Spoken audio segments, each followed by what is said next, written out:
छत्रपती शिवाजी महाराज की जय भवानी, जय भवानी, जय जय जय जय जय भवानी. आणि तोंड का बंद आहे? झोपाली का? आता झोपायचं, आता झोपवायचं, आता झोपवायचं, झोपायचं. आता जागं राहण्याची वेळ आलेली. इतके वर्ष आपण झोपलो होतो, लक्षात ठेवा. इतके वर्ष आपण झोपलो होतो, आता आपली जागी राहण्याची वेळ आलेली आहे. असं म्हणण्याचं तुम्ही म्हणत आहे, तुम्ही असं का म्हटलं? त्याचं कारण तुम्हाला पूर्ण मी देईन. सगळ्यात प्रथम हा कार्यक्रम आपण इकडे ज्यांच्या मार्फत भरवलेला होता, आमच्या सविताताई वाणी, आपले सगळ्याच महिला, पण एक प्रमुख नाव आपण घेऊ, सविताताई वाणी. त्यांच्याशी संपर्क झाला होता आणि त्यांच्या मार्फत आपण असं ठरवलं की ताई आपण इकडे एक कार्यक्रम छोटासा आयोजित करूया. त्यामार्फत आपण हा कार्यक्रम घेतला होता आणि या कार्यक्रमासाठी आमचे मनसेचे तालुका प्रमुख तसेच किल्लारवाडी गावचे सरपंच माननीय दिलीप किल्लारी दादा यांची उपस्थिती लाभली.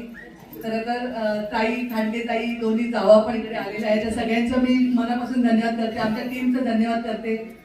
नवनाथ भाऊ असू दे, कृष्णा भाऊ असू दे, अजून ते दिलीप भाऊ असू दे, सुशांत असू दे, नितीन असू दे, सगळ्यांचे धन्यवाद करते की सगळ्या एक टीम एकजूट म्हणून आम्ही इकडे आलो आणि तुमच्या समोर आज उभे राहिलो. त्याचं कारण एक विशेष आहे. बघा, इलेक्शन येते, इलेक्शन जाते,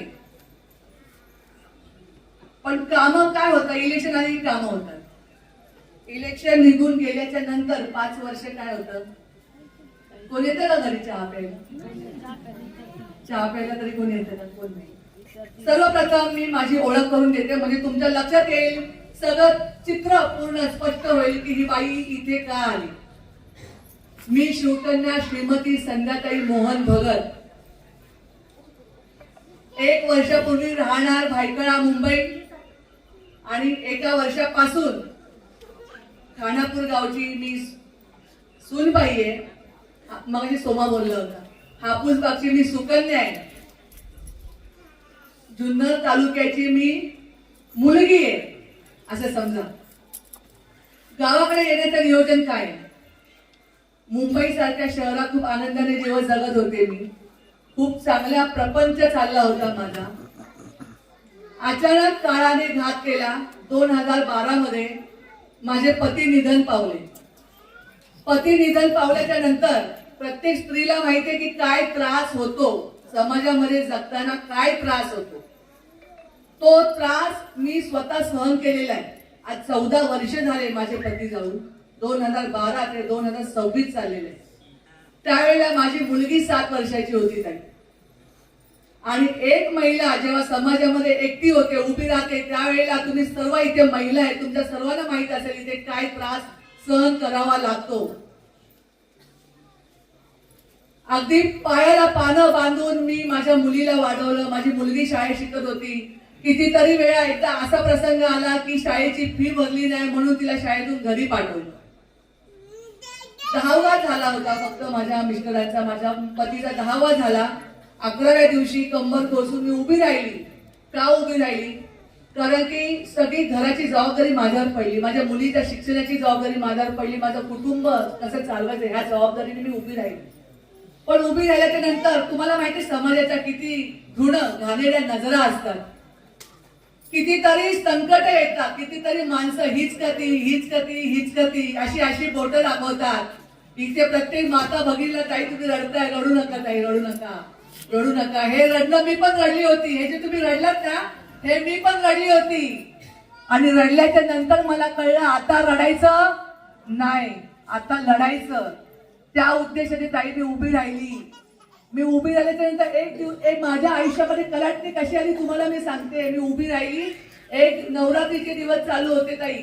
नवरात्रीच्या दिवसामध्ये मी माझं छोटंसं ब्युटी पार्लर टाकलेलं होतं मुंबईला. माझे मिस्टर गेल्याच्या नंतर, कारण जीवन जगण्याचा काहीतरी सहारा पाहिजे ना. ब्युटी पार्लरचा व्यवसाय करता करता एक दिवशी मी घरी आली. नवरात्रीचे दिवस होते आणि आल्याच्या नंतर खाली असा हळदी कुंकूचा कार्यक्रम चालला होता.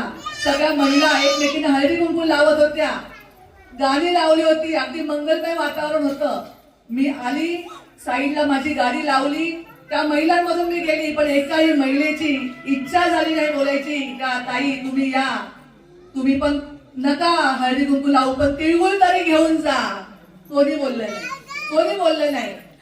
घरी गेली, घरी गेल्याच्या नंतर दरवाजा वाजवलं. माझं 7 वर्षाचं लेकरू होतो, 7 वर्षाचं. रडलं ढसं माझ्या समोर रडलं. का रडलं माहितीये का? म्हणलं काय झालं बाळा? मम्मी खाली सगळीकडे हळदी कुंकू चालू आहे, आपल्या आजूबाजूच्या सगळ्या बायका गेल्या, मम्मी तुला बोलवलं नाही, मम्मी मला बोलवलं नाही. म्हणजे ठीक आहे, काय हरकत नाही. तिचे डोळे मी पुसले, डोळे पुसले आणि त्याच्यानंतर मनाशी मी घट्ट एक चंग बांधला. एक गोष्ट मनाला समजून सांगितली की हे आपलं रडणं आहे ना, हे रडणं आता स्फोटक झालं पाहिजे. त्या दिवसापासून विधवा महिलांचे हळदी कुंकू महाराष्ट्रामध्ये पहिल्यांदा मी चालू केले. पूर्ण महाराष्ट्रामध्ये पहिल्यांदा विधवा महिलांचे हळदी कुंकू. ज्या माझ्या विधवा महिलांना, ज्या माझ्या माता भगिनींना सन्मान मिळत नाही, ज्या माझ्या माता भगिनींना डावललं जातं, त्या महिलांना सन्मान मिळाला पाहिजे. महाराष्ट्र शासनाला पत्र लिहिलं, माझ्या सगळ्या महिलांचा हळदी कुंकू होणार आणि तो हळदी कुंकू घेतल्याच्या नंतर 500 ते 1000 महिला त्या हळदी कुंकू मध्ये सामील झाल्या आणि महाराष्ट्र शासनाने याची नोंद घेतली. दुसऱ्या दिवशी सगळ्या पेपरला ही बातमी आली की महाराष्ट्रामध्ये पहिल्यांदाच विधवा महिलांचा हळदी कुंकू. ही बातमी महाराष्ट्र सगळ्या पेपरला आली. ही बातमी जेव्हा राज्यपालांना कळाली, त्यावेळेला राज्यपाल आपले भगतसिंग कोश्यारी हे आपले राज्यपाल होते. आजपासून 3 वर्षापूर्वीची गोष्ट आहे. त्यांनी बोलावून घेतलं मला आणि त्यांनी एक सन्मान पत्र दिलं मला की अशी महिला समाजामध्ये पाहिजे, अशा महिलेने पुढाकार घेतला पाहिजे. आणि त्यानुसार मी कामाचा चंग बांधला, भरपूर कामं केली.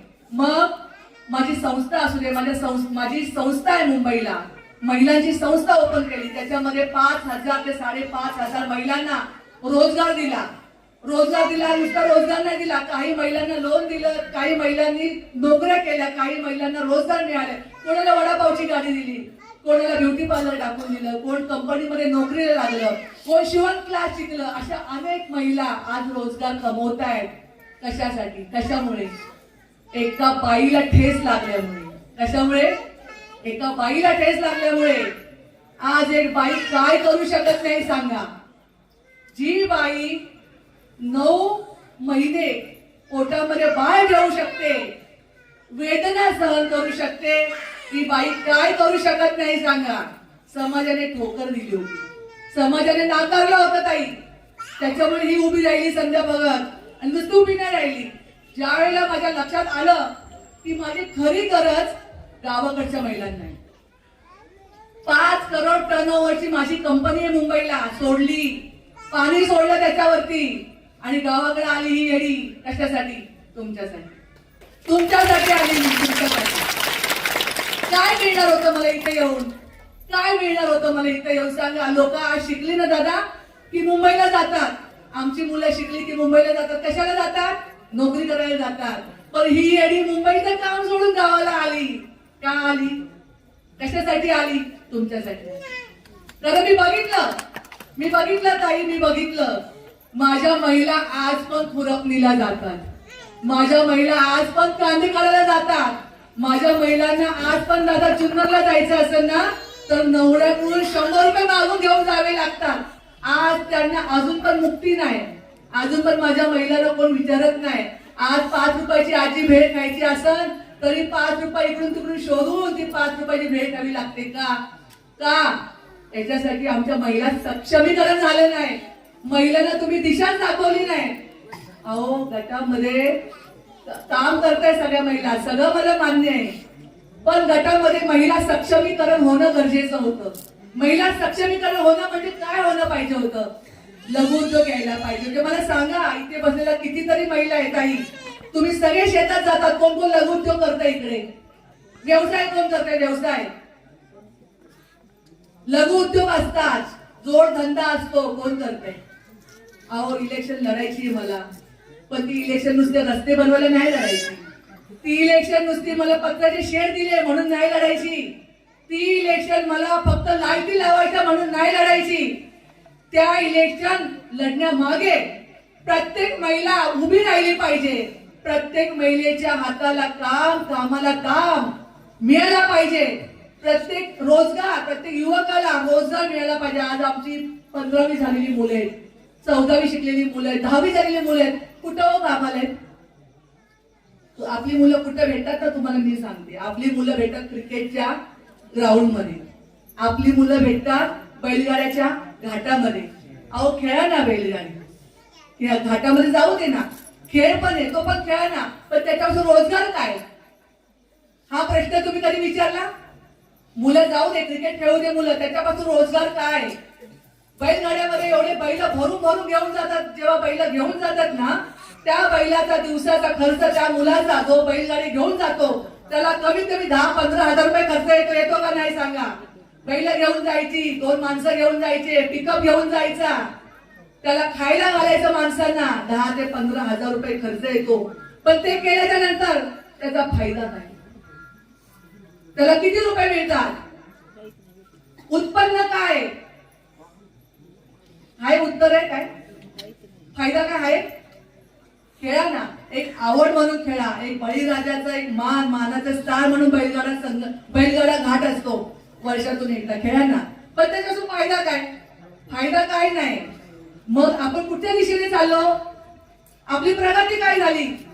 तुम्ही आज सगळे सांगताना मी 25 वर्ष राज्य केलं, मी 10 वर्ष राज्य केलं, मी 50 वर्ष राज्य केलं. मग आपला हा जुन्नर तालुका अजून मागे का राहिला? याचं काही कारण आहे का मागे राहिला? आपल्याकडे शिवनेरी सारखा इतका मोठा प्रचंड जगामध्ये हा किल्ला गाजतोय शिवनेरी. त्या शिवनेरीमध्ये राहणारे आमचे सगळे मायबाप जनता, रोजगार आहे तुम्हाला तिथे?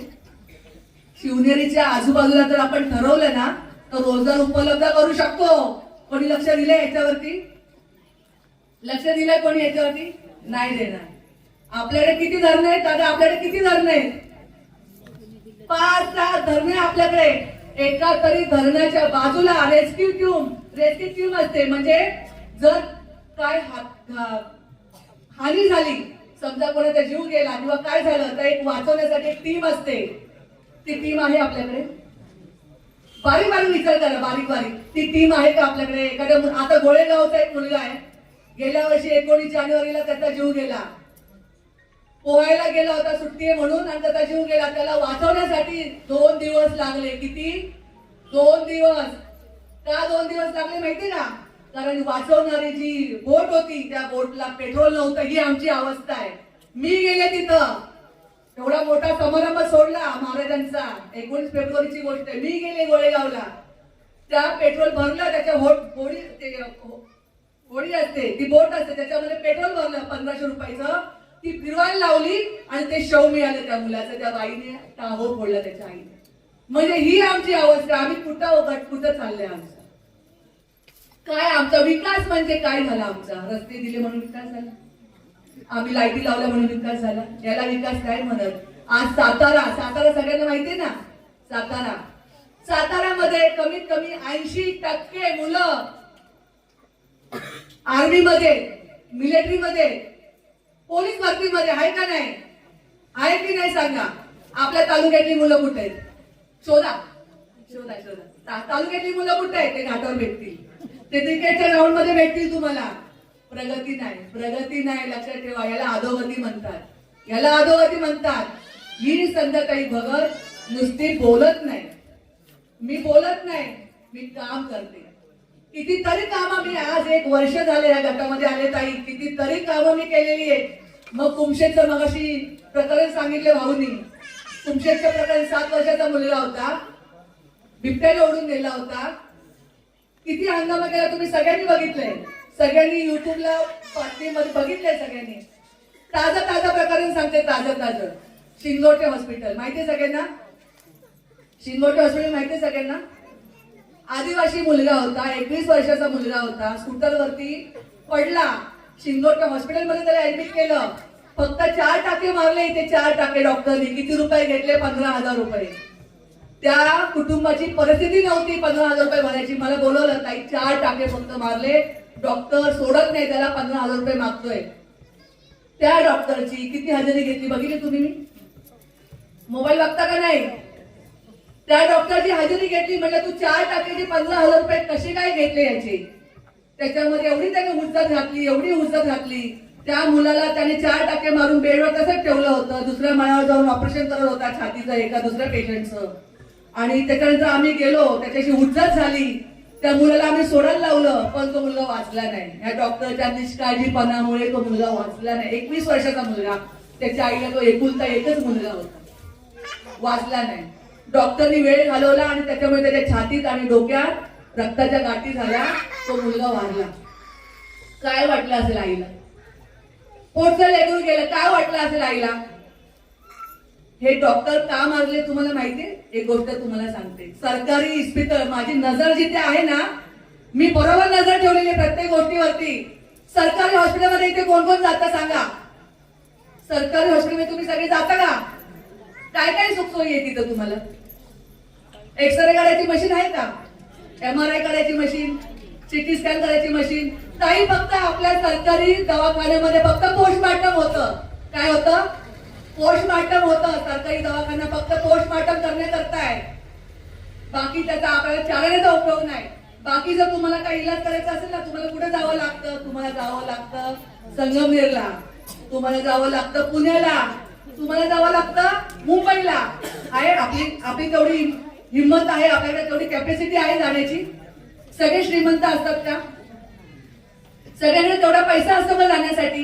मग मला सांगा, जर तुम्ही काम करता, बळी हा कोण आहे? बळी हा राजा आहे. बळी हा राजा. आज तुम्ही कष्ट करता, माझ्या बाया आज शेतामध्ये खुरपतात, माझ्या बाया आज शेतामध्ये कांदे लावतात, माझ्या बाया आज प्रत्येक गोष्ट करतात कंबर बसून, आणि त्याच्यावरती ही शेती होते. बरोबर आहे की नाही? तुम्ही करता म्हणून होते की नाही? म्हणून सगळे जेवतात की नाही? तुम्ही नाही केलं तर, तुम्ही वर्षातून 1-2 पीक नाही घेतली तर कसं होईल? कोरोनामध्ये काय झालं होतं? हाहाकार माजवला होता, बरोबर? जर मग माझा बळी राजा एवढं कष्ट करतो, एवढं काम करतो, आजी, त्या बळी राजाला सुखसोयी नको? काय चुकीचा प्रश्न विचारते मी? काय चुकीचा प्रश्न विचार? जर माझा बळी राजा काम करतो, तर माझ्या बळी राजाला साधी हॉस्पिटलची, सरकारी हॉस्पिटलची चांगली व्यवस्था नको का आपल्याला? पाहिजे ना. कोणी याच्याकडे लक्ष दिले कधी? अहो तुम्ही मोठेपणा सांगताय ना, आम्ही 25 वर्ष काम केलं. मग आपल्या सरकारी दवाखान्यामध्ये अजून खाली एक्सरेची मशीन का नाही? अहो हा विचार करा तुम्ही, विचार. गट कुठे चाललंय? रस्ते दिले, लाईट दिले म्हणजे विकास नाही होत. रस्ते लाईटने विकास नाही होत. विकास करण्यासाठी माणसामध्ये जाऊन माणसाचा दुःख समजून घ्यावं लागतं. मी आज तुमच्यामध्ये बसते, तुमच्यामध्ये उठते, मला माहिती आहे प्रत्येक बाईचं दुःख काय, प्रत्येक घरातलं दुःख काय मला माहिती आहे, आणि म्हणून मी त्याच्यावर काम करते. आणि मी नुसती बोलत नाही, मी इथे आल्याच्या नंतर काय काम केलं ना 2 मिनिटात तुम्हाला दाखवून देते. पुराव्या सकाळी व्हिडिओ लावून का? बोला. व्हिडिओ पैसा कमवायचा नाही, कारण पैसा कशासाठी कमवतो माणूस माहितीये का? संसाराला लागण्यासाठी. कशासाठी आजी? कशासाठी पैसा कमवतात? पाठीमागे ताई, कशासाठी पैसा कमवतात? पाठीमागे कशासाठी? संसारासाठी. संध्याकाळला संसार नाही, संध्याकाळला संसार नाही. संध्याकाळची एकच मुलगी आहे, युरोपमध्ये डॉक्टर बनते तुमच्यासाठी. कोणासाठी? तुमच्यासाठी. तिला मी मुंबईमध्ये पण ठेवू शकली असती, पण म्हटलं नाही. आईने जो वसा घेतलाय ना, तो मुलीने पण चालवला पाहिजे. 60 लाख रुपये खर्च केलाय मी, 60 लाख रुपये माझ्या मुलीसाठी, तिला डॉक्टर बनवण्यासाठी. आणि तिला एकच आड घातलीये, ज्या वेळेला डॉक्टर बनून येशील त्या वेळेला मोफत या जुन्नरची सेवा तुला करायची आहे. जुन्नरची सेवा, माझ्या या तळागाळाच्या लोकांची सेवा तुला मोफत करायची आहे, मोफत. त्यानुसार तिला डॉक्टर बनवते तुमच्यासाठी. बाकी माझा नवरा नाही, मला काय माझ्या साडीला माझ्या ड्रेसला खिशे नाही, लक्षात ठेवा, पैसे लपून ठेवायला. मला पैसे कमवायचे नाही गटात येऊन, मला व्यवसाय करायचा नाही, माझी ठेकेदारी नाही कुठे, माझा कुठे कॉन्ट्रॅक्टर नाही, माझा कुठे फॉर्म भरला नाही, लक्षात ठेवा. जो 1 रुपया येईल तो 1 रुपया जनतेसाठीच वापरला पाहिजे, असं सरळ सरळ स्पष्ट आहे माझ्यासाठी हे काम. जर मला सरकारने 1 रुपया दिला तर 1 रुपया तो गव्हर्नमेंट दिलेला 1 रुपया जो माझ्या माता भगिनींसाठीच गेला पाहिजे. नाही तर आता काय होतं माहिती का, येतोय 1 रुपया, येतोय 1 रुपया. तुमच्यापर्यंत किती येतात माहिती का, 10 पैसे. 90 पैसे कुठे जातात, ठेकेदार, कॉन्ट्रॅक्टदार, कमिशन, टक्केवारी. 90 पैसे आपल्याला ते करायचं नाही, ते चालवायचं नाही. सगळ्यात पहिलं तुम्हाला मी तुमच्या साक्षीने वचन देते, माझे हात बळकट करा, मग ही संध्याताई आहे आणि बाकी सगळे. का माहितीये का, तर तुमच्यासाठी काम करायचंय, तुमच्यासाठी काम करायचंय. मला पैसे नको. पैशाने मी खूप पैसे कमवले. जेवढे मी चिडून आहे ना, मला जेवढं दुःख समाजाने दिलंय ना, तेवढे पैसे कमवले मी, तेवढे पैसे मी कमवले. मला आता पैशाची अपेक्षा नाही, मला काम झालं पाहिजे. समाजामध्ये जे का रंजले गांजले त्याची म्हणे आपुले, हा वसा मी घेतलाय आणि म्हणून तुमच्यासाठी मी उभी राहिली. खूप त्रास दिला मला, जेव्हा मी गटामध्ये 1 वर्षापूर्वी आली ना, खूप त्रास दिलाय मला. एका बाईला किती त्रास द्याल, किती त्रास द्याल, इतका त्रास दिलाय मला. मी शिवसेनेमध्ये गेले, मला त्यांनी, शरद दादांनी मला शिवसेनेमध्ये घेतलं. त्याच्यानंतर मला महिला समन्वयक पद दिलं तालुक्याचं. ताई तुम्ही काम करा गटामध्ये सांगितलं. ताईनी वेड्या बहिणीची वेडी माया, ताईनी काम केलं गटामध्ये. काम केल्याच्या नंतर जेव्हा आरक्षण आलं, माझी तिकीट कापली. हो, फसवणूक झाली माझी, तिकीट कापली माझी. पण मी शांत बसलेली नव्हते. मी जो वसा घेऊन इथे आलीये ना, जो वसा मी उचललाय ना, तो पूर्ण करणार. मी अपक्ष फॉर्म भरला होता, मला काम करायचंय, मला कशाला पक्ष पाहिजे म्हणून मी अपक्ष फॉर्म भरला होता. पण राजसाहेब ठाकरे यांनी ही गोष्ट बघितली, आम्ही साहेब ठाकरे यांनी ही गोष्ट बघितली, आमचे दिलीप भाऊ किल्लारी यांनी ही गोष्ट बघितली की ताईने अपक्ष फॉर्म भरलाय. रात्री 12:30 वाजता मला बोलवलं, मनसे पक्षाचा एबी फॉर्म मला दिला. ताई तुम्ही आमच्या मनसेच्या चिन्हावरती निवडणूक लढवा म्हणून त्यांनी मला सांगितलं आणि मी पण ती संधी स्वीकारली. म्हणून आज रेल्वे इंजिन इकडे, हे रेल्वे इंजिन आहे, मराठी माणसाचा स्वाभिमान. रेल्वे इंजिन चिन्हावर मी उभी राहिलेली आहे. आणि गटात आल्यापासून काय काम केलं तुम्हाला 2 मिनिटात दाखवते, व्हिडिओ लावले तो.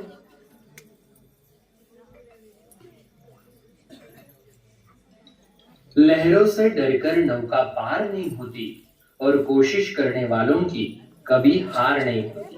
ज्यांनी आपल्या आयुष्यात प्रचंड संघर्ष केला, असह्य वेदना सहन केल्या, अनेक वेळा प्रस्थापित व्यवस्थेनं त्यांना थोपवण्याचाही प्रयत्न केला, पण त्या थांबल्या नाही. त्या झुंज देत राहिल्या स्वतःच्या अस्तित्वासाठी. ही कहाणी आहे जुन्नर तालुक्यातील आदर्श गाव खानापूर गावच्या एका संघर्ष कन्येची. शिवकन्या श्रीमती संध्याताई मोहन भगत यांची.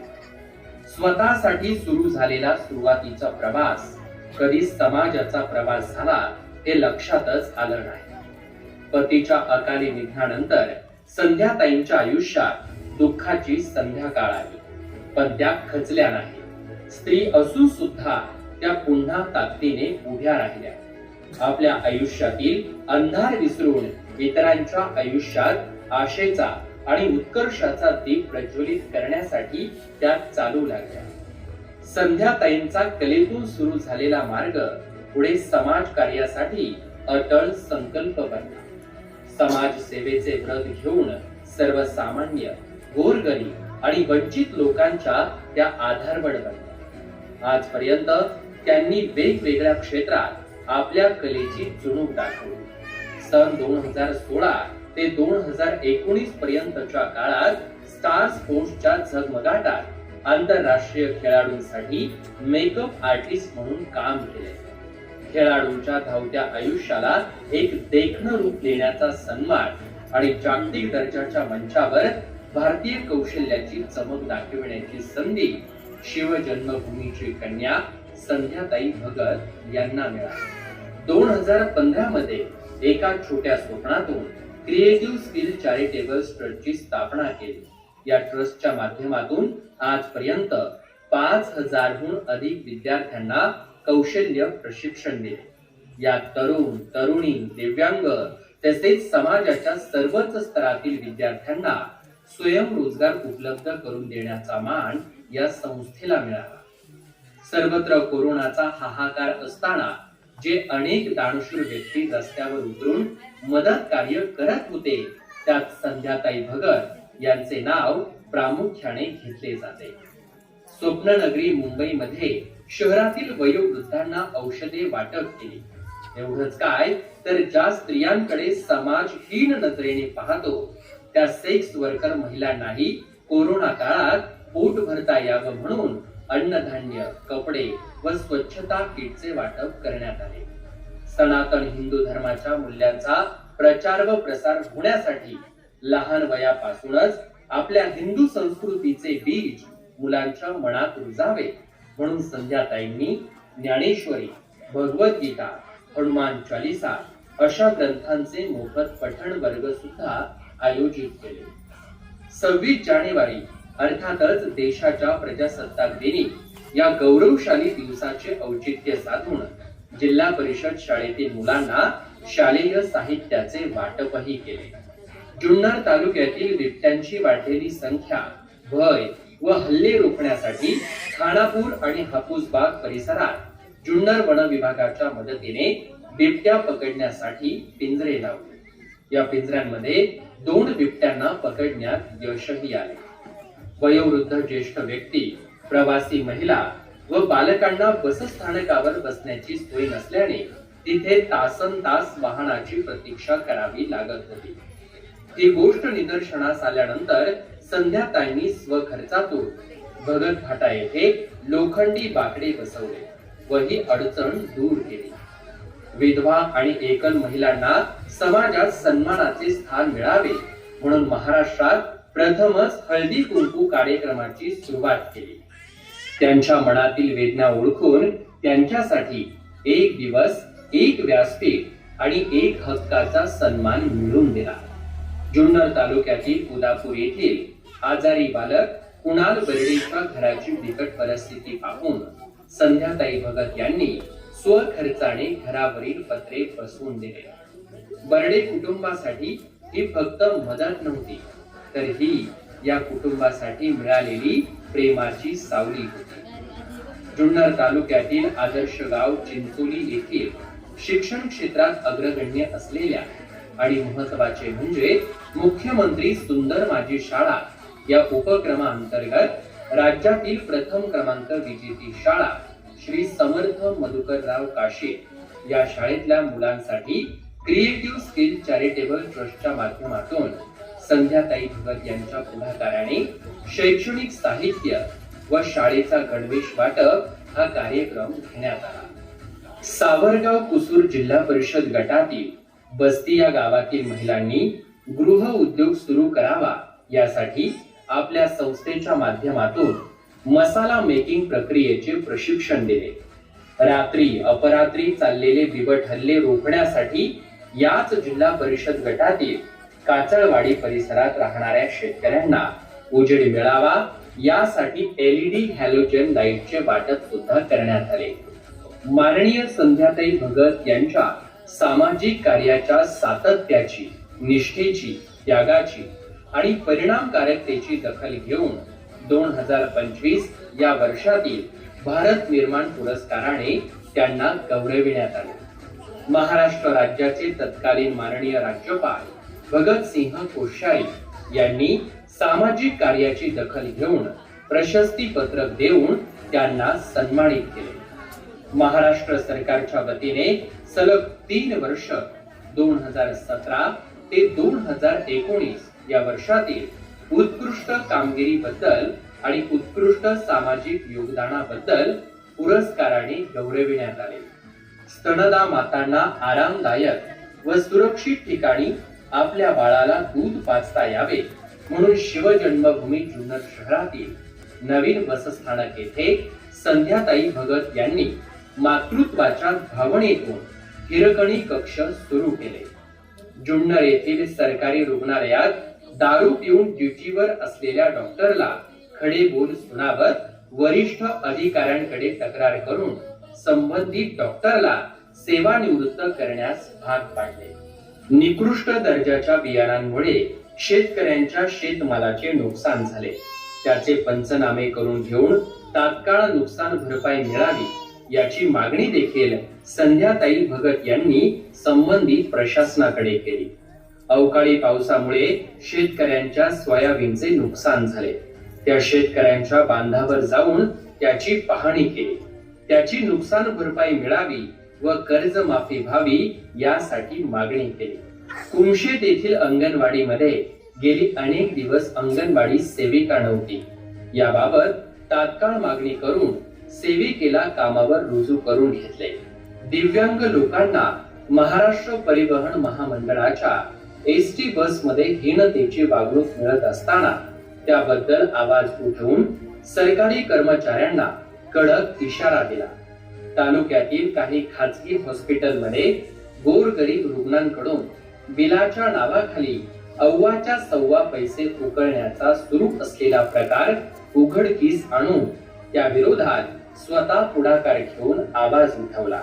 सामाजिक क्षेत्रामध्ये केलेल्या उल्लेखनीय कार्याबद्दल महिला व बालविकास विभाग महाराष्ट्र शासनाच्या पुण्यश्लोक अहिल्यादेवी होळकर पुरस्काराने श्रीमती संध्याताई भगत यांना सन्मानित करण्यात आले. संध्याताई म्हणजे करुणेचा उज्ज्वल दीप, ज्याच्या प्रकाशाने अंधारात हरवलेल्या अनेक महिला व नागरिकांना नवी दिशा मिळाली. त्यांच्या स्पर्शाने कणखर वृक्षालाही कोमल पालवी फुटावी अशी अद्वितीय ऊर्जा त्या आपल्या अमोघ अशा वक्तृत्वाने सर्वांमध्ये जागवतात. समाजातील प्रत्येक वेदना त्या आपल्या अंतःकरणाशी जोडतात.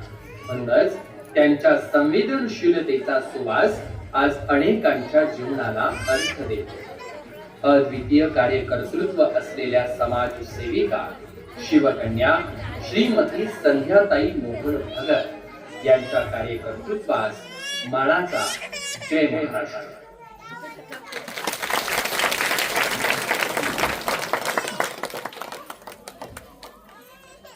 धन्यवाद. हे सांगणं का गरजेचं होतं, कारण काम बोलतं. मी ताई पैसे नाही वाटू शकत. मी तुमच्यासारखी गरीब स्त्री आहे, विधवा स्त्री आहे, गरीबाचं लेकरू आहे. मी ह्या धनाढ्य लोकांसाठी तुम्हाला 1000, 2000, 3000 ची ऑफर नाही करू शकत. मी मगाशी पण सांगितलं, बळी हा राजा आहे आणि राजाची मी सेवा करीन. मी राजाला विकत नाही घेऊ शकत. मी तुम्हाला विकत नाही घेऊ शकत. मी तुमचा अपमान नाही करू शकत. मी तुमची सेवा करू शकते. या संध्याताईला एकदा संधी द्या. येणाऱ्या निवडणुकीमध्ये रेल्वे इंजिनचं बटन दाबा, विजयी करा. तुमचा काम आणि मी, तुम्ही सांगाल ते काम आणि मी. कधी फोन करा, माझा नंबर घ्या, मला फोन करा, कधी मला फोन करा. तुमचं काम केल्याशिवाय ही बाई राहणार नाही. ही बाई वेडी आहे, हे वेडी आहे. मला माझ्यावर विश्वास ठेवा आणि माझ्यावरती फक्त एकदा संधी द्या. या संधीचं खरंच मी सोनं करेन. जय हिंद, जय महाराष्ट्र.